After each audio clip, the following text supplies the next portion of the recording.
آقا رحمت عالم صلی اللہ علیہ وسلم کو اللہ نے دنیا میں کیوں بھیجا؟ آپ کے بارے میں اللہ نے فرمایا کہ آپ رحمت للعالمین ہیں۔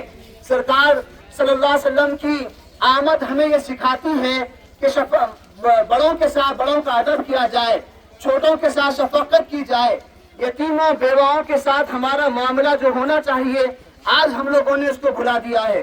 جلوس میں ہم نکلتے ہیں اور یہ سمجھتے ہیں کہ جلوس میں ہم نکلنا غلام رسول کا ثبوت ہو گیا، ایسا نہیں ہے۔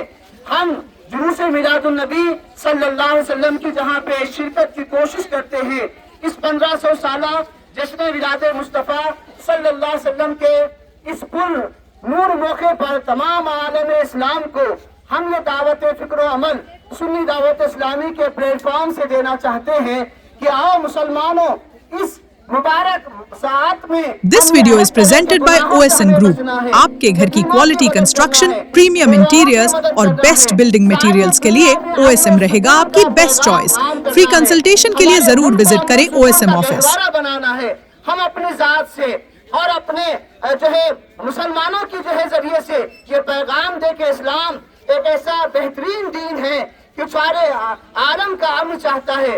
حضور رحمت عالم صلی اللہ علیہ وسلم کے جو پیغام ہے، سرکار کی بعثت کا جو مقصد ہے، آج ہمیں سمجھنے کی ضرورت ہے۔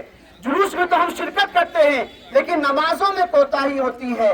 ہمارے نوجوان ایسے خرافات کرتے ہیں جو دوسروں کو تکلیف کا باعث بنتی ہے، ایسے عمل کرتے ہیں جو غیر شرعی اور حرام جس کو شمار کیا گیا ہے۔ ہمیں جلوس کے ذریعے سے یہ میسج دینا چاہیے کہ اسلام کی یہ دعوت ہے، اسلام کا یہ پیغام ہے، اسلام کی خوبی ہے، بجائے اس کے ہم جلوس کے ذریعے سے دوسروں کو تکلیف دینے کا کام، حرام کاری والے کام، ایسے کام جو غیروں سے تشبیہ دیے جاتے ہیں، وہ کام آج مسلمان کر رہے ہیں۔ سنی دعوت اسلامی یہ پیغام دینا چاہتی ہے کہ مسلمانوں اپنے آپ کو گناہوں سے بچاؤ، اپنے آپ کو برائیوں سے بچاؤ، اپنے آپ کو سرکار کی آمد کے مقصد کو سمجھنے کی طرف آپ کو آج یہ اویرنس ریلی نکالی گئی ہے۔ اور میں آپ کو بتاؤں، حضور رحمت عالم صلی اللہ علیہ وسلم کی تشریف آوری کو آج 1500 سال ہو گئے۔